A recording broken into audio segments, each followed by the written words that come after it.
નમસ્કાર, આપ જોઈ રહ્યા છો સ્પાર્ક ટુડે ન્યૂઝ। સુરત જિલ્લા રોડ સેફટી કાઉન્સિલની બેઠક જિલ્લા કલેક્ટર ડોક્ટર સૌરભ પારધીના અધ્યક્ષસ્થાને મળી હતી।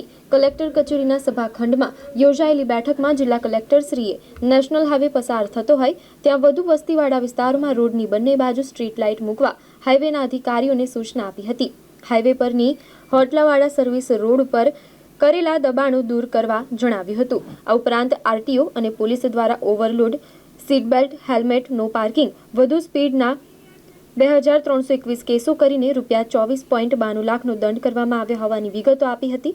રખડતા પશુઓના કારણે થતા અકસ્માતો બાબતે બારડોલી નગરપાલિકા દ્વારા 181, કડોદરા દ્વારા 22, તરસાડી દ્વારા 20 અને માંડવી નગરપાલિકા દ્વારા 35 પશુઓને પકડીને ગૌશાળામાં મોકલવામાં આવ્યા છે। આ ઉપરાંત હાઈવે પર આવેલ તથા સિટીના રસ્તા ઉપર આવેલ વોટર બોર્ડિંગ ઉપર કેરિયર મૂકવા અંગે પોલીસ વિભાગને સૂચના આપવામાં આવી હતી।